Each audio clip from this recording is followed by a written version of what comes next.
Bu, maaf kalau saya lancang, tapi saya tidak tahan lagi. Aku terlonjak. Tubuhku kaku. Tengah malam di kamar, dan yang berdiri di depan pintu adalah supir pribadiku sendiri. Namaku Rina. Usiaku 32 tahun. Dari luar, orang-orang sering melihat hidupku sebagai sesuatu yang sempurna. Aku menikah dengan Andi, seorang pengusaha sukses yang sering bepergian keluar kota. Rumah kami besar, bergaya modern dengan halaman luas. Mobil mewah terparkir rapi di garasi, dan fasilitas apapun bisa kudapatkan hanya dengan mengucap satu kata. Tapi, apa artinya semua itu jika setiap malam aku harus tidur sendirian? Andi adalah pria yang baik, penuh ambisi, tapi mungkin terlalu sibuk mengejar mimpinya sendiri. Aku jarang benar-benar mendapat perhatiannya. Teleponnya lebih sering penuh dengan panggilan bisnis. Pesannya lebih banyak tentang laporan kerja daripada tentangku. Kadang, aku bertanya-tanya, apakah aku masih menjadi bagian penting dari hidupnya? Atau hanya pelengkap yang harus terlihat sempurna di mata orang lain? Hari-hariku di rumah lebih banyak kuhabiskan sendiri. Kadang aku menonton televisi tanpa fokus. Kadang membaca buku hanya untuk mengisi waktu. Tapi pada akhirnya, rasa kosong itu selalu kembali. Rumah besar ini hanya dinding-dinding dingin yang tak pernah menjawab pertanyaanku. Satu-satunya orang yang selalu hadir adalah Bayu, supir pribadiku. Bayu masih muda, mungkin awal 30-an, tubuhnya tegap, kulitnya legam terbakar matahari. Dia bukan tipe pria yang banyak bicara, tapi sikapnya selalu sopan. Setiap pagi ia sudah siap dengan mobil di depan rumah, memastikan aku bisa pergi kemanapun tanpa repot. Awalnya aku hanya menganggapnya pekerja, seseorang yang menjalankan tugasnya dengan profesional. Namun, perlahan sesuatu berubah. Bukan karena aku sengaja mencari perhatian darinya, tapi justru karena sikap Bayu yang sederhana, aku menemukan sesuatu yang jarang kudapatkan dari suamiku. Perhatian kecil. Bu, jangan lupa bawa payung. Hujan deras hari ini, katanya suatu pagi, sambil menyerahkan payung lipat yang sudah ia siapkan di kursi belakang mobil. Bu, mobil sudah saya isi penuh bensinnya. Jadi ibu tidak perlu khawatir kalau tiba-tiba ada perjalanan jauh. Katanya lain waktu dengan suara rendah. Hal-hal kecil seperti itu yang mungkin terdengar biasa justru terasa istimewa bagiku. Karena di balik kesibukan dan gemerlap hidupku, aku jarang sekali merasa benar-benar diperhatikan. Pernah suatu sore aku meminta Bayu menemaniku belanja di pusat perbelanjaan. Sambil menunggu aku memilih barang, ia berdiri di sudut. Sesekali mengangkat barang belanjaanku tanpa diminta. Saat aku menoleh, ia hanya tersenyum tipis, seolah berkata, "Saya ada di sini kalau ibu butuh." Mungkin karena itu aku mulai merasa lebih nyaman jika ada Bayu di sekitar. Ia bukan sekadar supir, tapi tanpa sadar menjadi pendengar diam yang selalu ada. Kadang saat perjalanan panjang, aku mulai bercerita tentang pekerjaanku dulu, tentang mimpi yang tertunda, bahkan tentang bagaimana aku merasa kesepian di rumah besar ini. Bayu hanya mengangguk, sesekali menimpali dengan kalimat sederhana, tapi matanya jujur, seolah benar-benar mendengarkan, dan itu sudah cukup membuatku merasa dihargai. Hari-hari terasa ringan ketika Andi ada di rumah, tapi jumlahnya semakin sedikit. Seminggu, 2 minggu lalu, sering sebulan penuh ia habiskan untuk pekerjaan. Dan setiap kali ia pergi, rumah kembali menjadi penjara sunyi. Aku mulai sadar, aku sering menunggu-nunggu saat Bayu mengetuk pintu rumah setiap pagi. Entah kenapa, kehadirannya membuatku merasa tidak sepenuhnya sendirian. Apakah ini salah? Aku tidak tahu. Yang ku tahu, kesepian membuatku mudah goyah. Dan aku tahu, perasaan yang seharusnya tidak boleh tumbuh mulai menyelinap tanpa aku sadari. Malam itu, hujan turun deras sejak maghrib. Petir menyambar, suaranya menggema membuat kaca jendela rumah besar ini bergetar. Aku duduk sendirian di ruang tamu, menatap televisi yang menyala tanpa benar-benar kulihat. Andi baru saja berangkat ke Surabaya siang tadi dan aku tahu paling cepat 3 atau 4 hari ke depan dia baru akan pulang. Rumah ini terasa lebih dingin daripada biasanya. Dinding-dinding putihnya memantulkan suara hujan membuat sepi semakin menekan. Aku berdiri berjalan ke dapur mencoba membuat teh hangat. Tapi bahkan suara ketel mendidih pun tidak bisa mengusir rasa hampa. Jam hampir menunjukkan pukul 11 malam. Aku tahu, Bayu masih di pavilion kecil dekat garasi. Biasanya, ia tidur lebih awal. Tapi mungkin hujan deras membuatnya sulit terlelap. Aku sendiri tidak bisa tidur. Gelisah, aku memutuskan duduk di sofa panjang ruang tamu. Ditemani cahaya lilin kecil karena listrik sempat padam sebentar. Suara langkah kaki membuatku menoleh. Bayu muncul membawa segelas air mineral. Rambutnya sedikit basah. Mungkin karena keluar sebentar memastikan mobil tidak kebanjiran. Ibu belum tidur, tanyanya.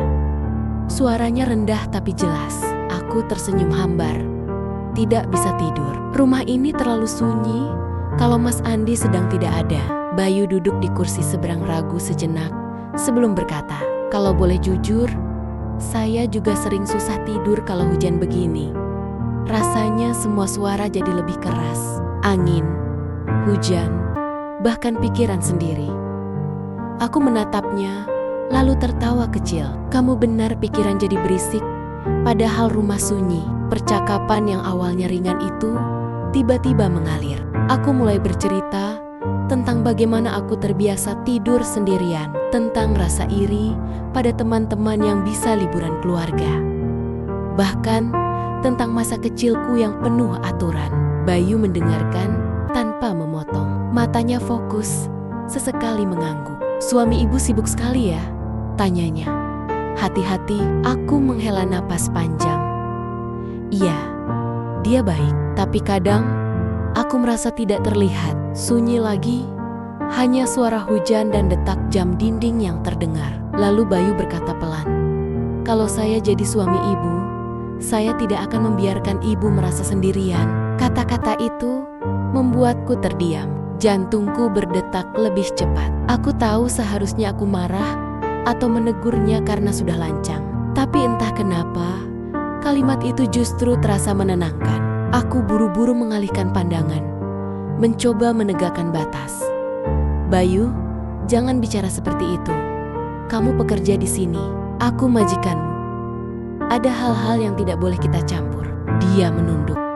Wajahnya serius. "Maaf Bu, saya tidak bermaksud kurang ajar. Saya hanya kasihan lihat ibu selalu sendirian. Saya cuma ingin ibu tahu kalau ada orang yang peduli." Aku menunduk menatap cangkir teh di tanganku. Kata-katanya sederhana, tapi menohok. Sudah berapa lama aku tidak mendengar kalimat penuh kepedulian seperti itu? Hujan makin deras. Angin menampar kaca jendela, membuatku sedikit terlonjak. Bayu refleks bangkit menutup rapat kunci jendela, lalu kembali duduk. "Terima kasih," kataku pelan. "Sama-sama Bu." Aku menatap wajahnya sesaat. Di balik kesederhanaan itu, ada ketulusan yang tulus sekali. Dan malam itu, untuk pertama kalinya aku merasa bahwa batas antara kami mulai kabur. Malam keempat sejak Andi pergi, terasa lebih berat dari biasanya. Aku sudah mencoba melakukan banyak hal untuk mengalihkan pikiran, membaca, menonton drama, bahkan menulis jurnal kecil. Tapi tetap saja rasa gelisah itu menempel seperti bayangan. Hujan deras kembali turun malam itu. Angin kencang membuat tirai jendela berkibar. Sesekali terdengar suara genting berderak, membuatku terlonjak kecil. Aku berjalan mondar-mandir di kamar, mencoba menenangkan diri. Jam menunjukkan hampir pukul dini hari. Aku akhirnya berbaring di ranjang besar itu.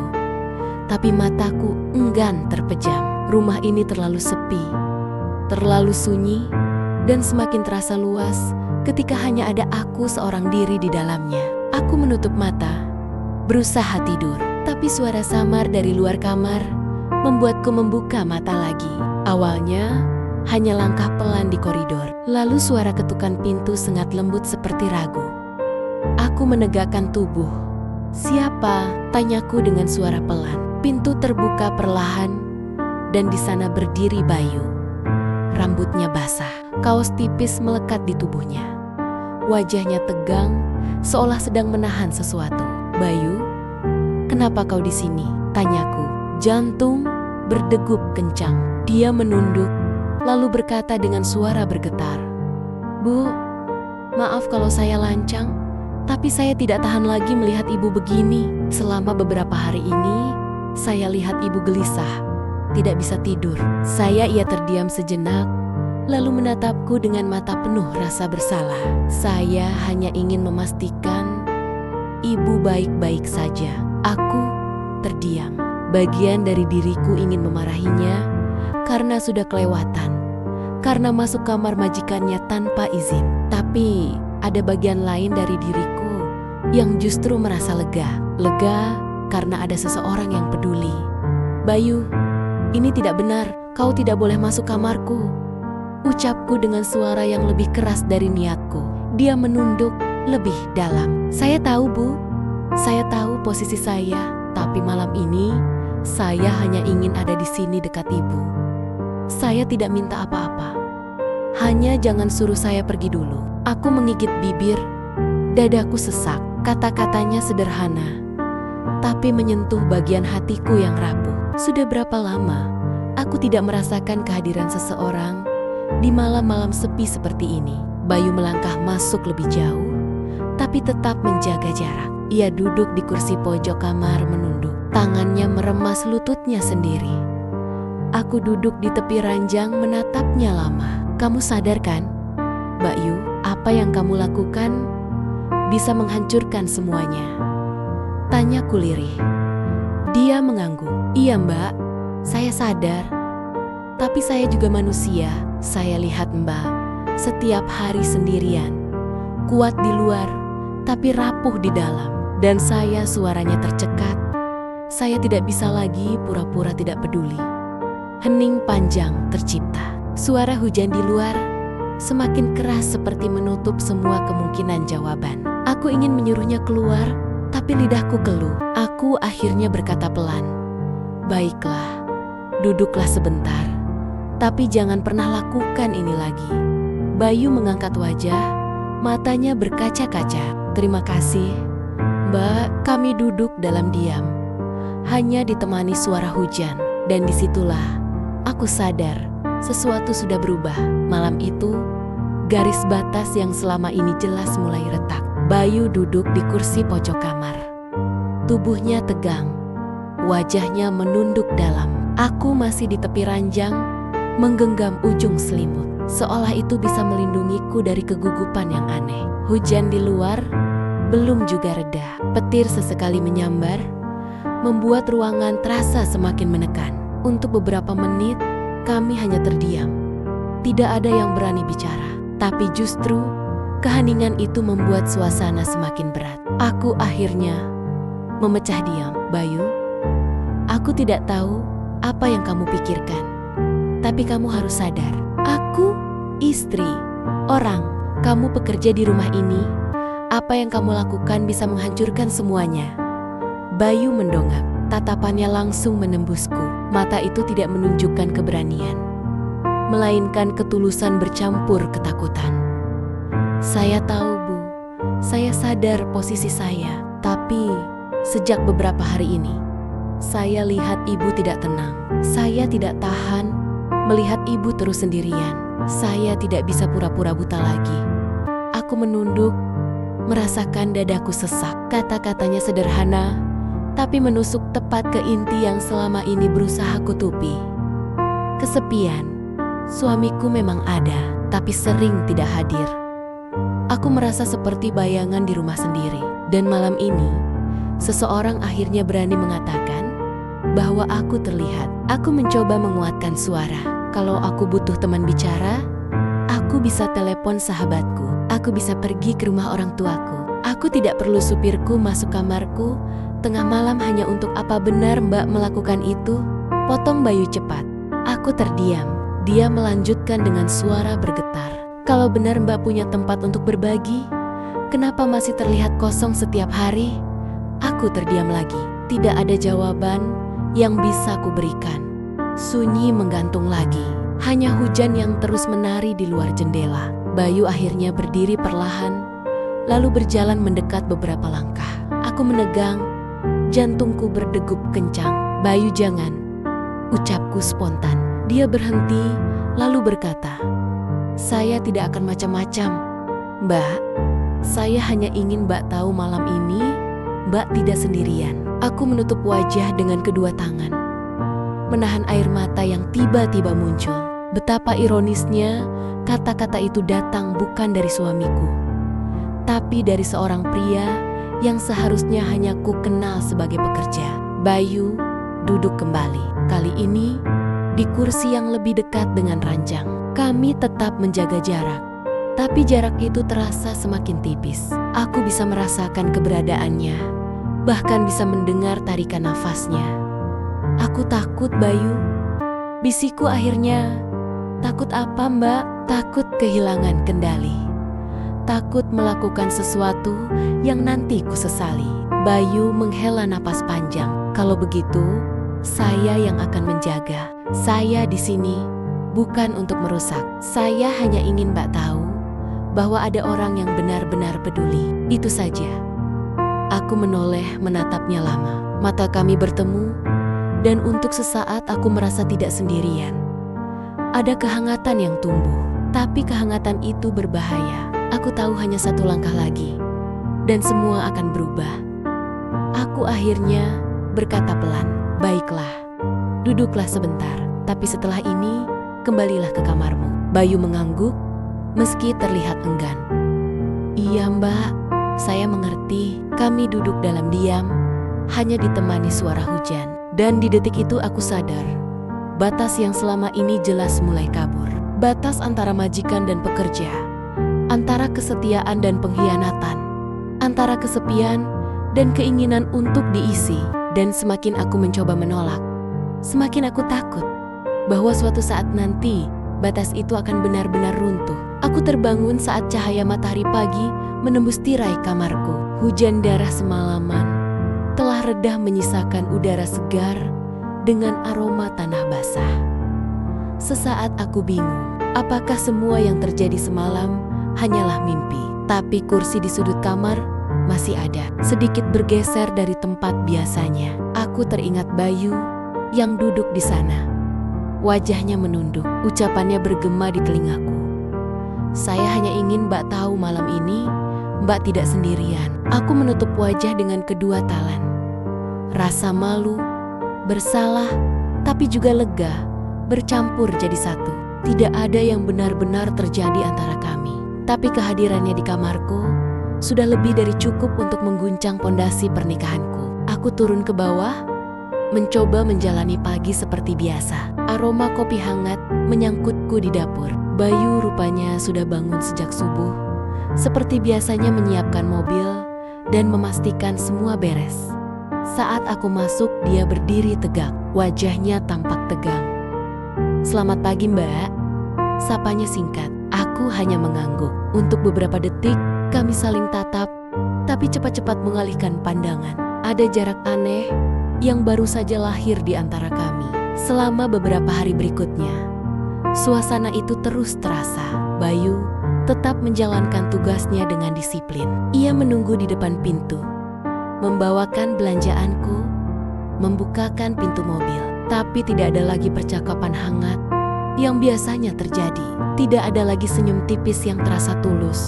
Semua berubah menjadi formal, kaku, seolah kami berdua sepakat untuk pura-pura tidak ingat apa yang sudah terjadi malam itu. Aku mencoba menenangkan diri. Aku berkata pada diriku sendiri, ini yang terbaik. Jangan biarkan batas itu runtuh. Tapi setiap kali aku duduk di kursi belakang mobil, aku bisa merasakan tatapannya lewat kaca spion. Tatapan yang cepat berpaling saat aku menyadarinya, tapi cukup membuat hatiku berdebar. Hari kelima Andi pulang. Seperti biasa, ia datang dengan koper besar, membawa oleh-oleh, makanan khas dari kota tempatnya bekerja. Senyumnya lebar, suaranya penuh semangat. Ia memelukku sebentar, lalu segera sibuk dengan telepon yang berdering lagi. Aku berdiri di ruang tamu, melihatnya berjalan mondar-mandir sambil membicarakan proyek barunya. Dan di detik itu, aku sadar, bahkan kehadirannya secara fisik tidak mampu mengusir sepi yang selama ini kurasakan. Bayu muncul dari garasi, membantu membawakan koper Andi. Tatapan kami bertemu sebentar, lalu aku cepat-cepat berpaling. Aku tidak ingin Andi melihat sesuatu yang tidak boleh terlihat. Malamnya aku duduk sendirian di kamar memikirkan segalanya. Bayu kembali ke pavilionnya. Andi tidur lebih awal karena kelelahan.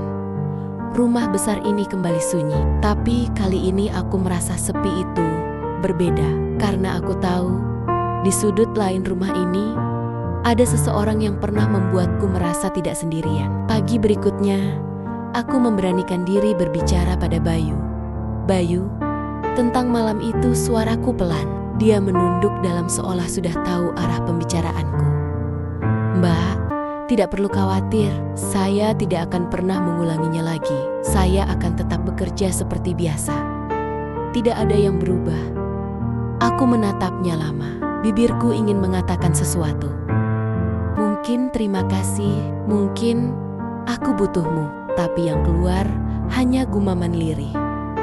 Baiklah, kami berpisah dengan perasaan aneh, formalitas kembali. Tapi di balik itu, ada sesuatu yang tidak bisa dipadamkan. Dan pagi itu aku sadar, badai memang sudah reda, tapi jejaknya masih tertinggal. Malam itu sudah berlalu, tapi meninggalkan pertanyaan yang tidak pernah terjawab. Hari-hari berikutnya berjalan seperti biasa.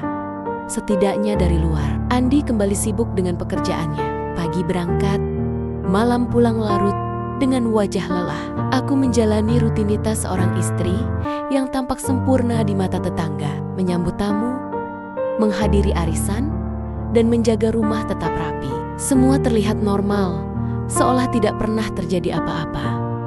Tapi jauh di dalam hatiku, ada sesuatu yang berubah. Bayu tetap menjalankan tugasnya dengan disiplin. Ia sopan, profesional, bahkan lebih menjaga jarak dariku.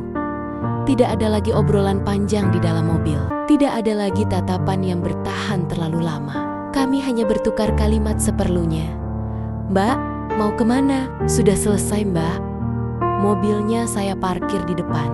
Namun justru karena jarak itulah, aku semakin sadar bahwa malam itu bukan sekadar kebetulan. Malam itu adalah titik balik. Malam ketika aku, seorang istri, seorang wanita yang selalu berusaha terlihat kuat, akhirnya mengakui kelemahanku. Aku rapuh, aku kesepian, dan aku merindukan sesuatu yang tidak bisa diberikan oleh rumah besar ini. Suatu sore, ketika Andi sedang rapat online di ruang kerja, aku berdiri di balkon lantai 2. Dari sana, aku bisa melihat pavilion kecil tempat Bayu tinggal. Pintu kamarnya terbuka. Ia sedang duduk di kursi plastik, sibuk membersihkan sepatu. Cahaya matahari senja membuat bayangan tubuhnya jatuh pancang di tanah. Aku memperhatikannya dari jauh.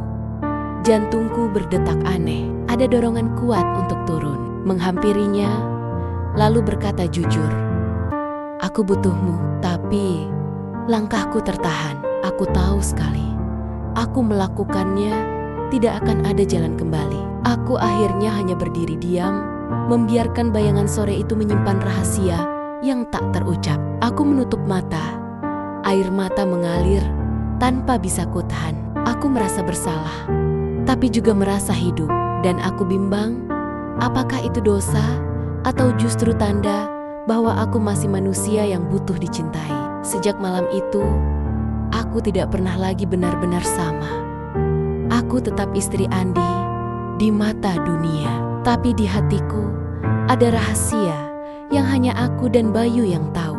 Rahasia yang tidak pernah akan kubisikkan pada siapapun. Aku sadar, terkadang cinta terbesar bukanlah cinta yang kita miliki, melainkan cinta yang kita lepaskan. Dan mungkin Bayu adalah salah satu cinta itu. Ia datang untuk menunjukkan bahwa aku masih punya hati yang bisa bergetar. Lalu ia pergi kembali menjadi hanya supir di depan mata orang lain. Namun di dalam diriku, jejaknya akan selalu ada. Itulah kisahku. Mungkin banyak yang akan menilai aku salah atau menilai Bayu lancang. Tapi bagiku, malam itu adalah pelajaran berharga bahwa rumah besar tidak selalu berarti hangat, bahwa kesepian bisa meruntuhkan dinding setebal apapun. Sekarang, aku ingin tahu dari kalian, jika kalian ada di posisiku, apa yang akan kalian lakukan? Tetap bertahan dalam kesepian atau berani jujur pada hati sendiri? Tulis jawaban kalian di kolom komentar. Aku ingin membaca pandangan kalian. Sekian dan salam.